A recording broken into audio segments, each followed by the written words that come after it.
இலக்கை நோக்கி டுவர்ட் த கோல் இந்த நிகழ்ச்சிக்கு உங்களை அன்புடன் வரவேற்கிறோம். Praise the Lord. ஆண்டவராகிய இயேசுவின் இனிய நாமத்தில் உங்கள் யாவருக்கும் இந்த புதிய நாளிலே அன்பின் வாழ்த்துக்கள். நீதிமொழிகள் 11ஆம் அதிகாரம் 30ஆம் வசனம். ஆத்துமாக்களை ஆதாயப்படுத்திக் கொள்ளுகிறவன் ஞானம் உள்ளவன். தெய்வ பிள்ளைகளே, பாவியார்னு பரலோகத்துக்கு போற கிருபையை கர்த்தரிடத்திலிருந்து நான் பெற்றுக்கொண்டேன். என் பாவத்தெல்லாம் அவர் மன்னிச்சிட்டாரு. அவர் தெய்வம் என்று நான் அறிந்து கொண்டேன். இப்ப அவருக்காக வாழ்ந்துட்டு இருக்கேன். சீக்கிரம் இயேசு வந்துருவாரு. அப்படி வரும்போது நான் அவரை சந்திப்பேன் அப்படின்னு நீங்க சொல்ற தப்பு இல்லை, நல்லதுதான், சந்தோஷம்தான். ஆனா உங்களை போல இன்னும் நிறைய பேர் பரலோக ராஜ்யத்துல சேர்க்கப்படணும்.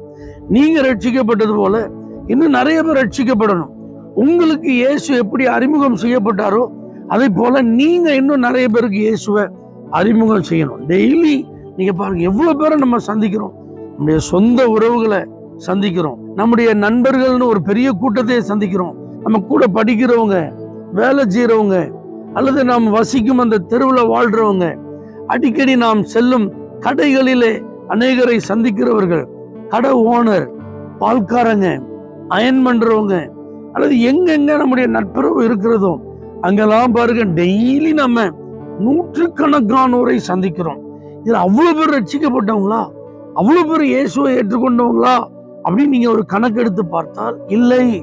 அதில் பெரும்பாலானோர் இயேசுவை அறியாதவர்கள். அப்ப அவங்களெல்லாம் எப்படி நம்ம சந்திப்பது? அவங்களெல்லாம் கிறிஸ்துவுக்கு நேரம் எப்போ நம்ம நடத்த போறோம்? இதுலெல்லாம் நீங்க அதிக கவனம் செலுத்த இன்று கர்த்தர் உதவி செய்வாராக. பாருங்க, ஒரு நாள் ஒரு போதகர் ஒரு சூப்பர் மார்க்கெட்ல ரெகுலரா அவர் திங்ஸ் வாங்குறது வழக்கம். ஒரு நாள் ஆவியானவர் சொன்னாராம், அவர் வாங்கி கொண்டிருந்த நேரத்துல ஓனருக்கு இயேசுவை பற்றி சொல். அப்ப பாருங்க, இவர் உடனே அந்த சத்தத்துக்கு கீழ்ப்படிந்து அந்த ஓனர்கிட்ட பில்லெல்லாம் போட்டதுக்கு அப்புறம், ஐயா, இந்த கடையில பல வருஷமா நான் வந்து திங்ஸ் எல்லாம் வாங்குறேன், உங்களுக்கு நேரம் இருக்குமானால் ஒரு 10 நிமிஷம் உங்கள்ட்ட பேசலாமான்னு கேட்டப்ப அந்த ஓனர் ஆச்சரியப்பட்டார். தாராளமா பேசலாம்னு சொல்லி அந்த சூப்பர் மார்க்கெட் ஆபீஸ்க்கு அவரை கூட்டிட்டு போனார்.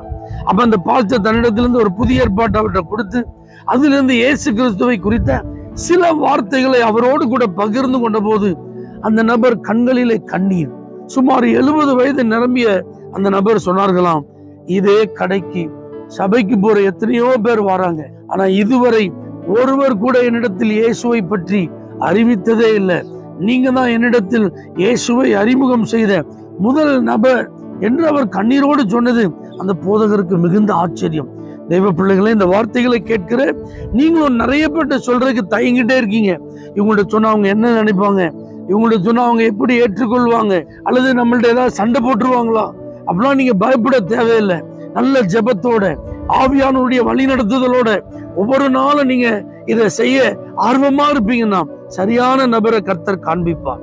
இவர்களிடத்தில் நீ பேசு என்று உங்களை அவர்களுக்கு நேரம் அனுப்புவார். அப்படி நீங்க போய் பேசும்போது அவருடைய உள்ளம் பரிசுத்த ஆவியானவரால் தொடப்படும். அவர்களுடைய மனது இந்த இயேசுவை ஏற்றுக்கொள்வதற்கு ஏற்றாற் போல திருப்பப்படும். அவர் இன்று அப்படிப்பட்ட ஒரு கிரியைகளுக்காக ஜெபியுங்கள். பரிசுத்த ஆவியானவரின் வழிநடத்துதலுக்காக நீங்க காத்திருங்க. நீங்க அப்படிலாம் இருந்தாதான் ஆத்துமாக்களை சந்திக்க முடியும். அல்லது சில குறிப்பிட்ட நபருக்காக அப்படியே ரட்சிப்பிற்காக தொடர்ந்து ஜெபித்து கொண்டே இருந்து ஆவியானவர் சொல்ற நேரத்துல போய் அவர்களை சந்தியுங்கள். இதுல அவர்கள் சந்திக்கப்படுவதற்கு, ரட்சிக்கப்படுவதற்கு உதவியா இருக்கும். இப்படி ஆத்துமாக்களை ஆதாயம் பண்ணுகிறவர்கள் ஞானவான்கள். அப்படிப்பட்ட அந்த ஞானவான்கள் கூட்டத்தில் கர்த்தர் உங்களையும் சேர்த்து கொள்வாராக. தேவனே, ஆத்துமாக்களை ஆதாயம் பண்ணும் கிருபையை எங்களுக்கு தாரும். இயேசுவின் நாமத்தில் பிதாவே, ஆமென். For prayer contact Pastor J. J. Kumar, El Shaddai Ministries, 9500252586, Surandai.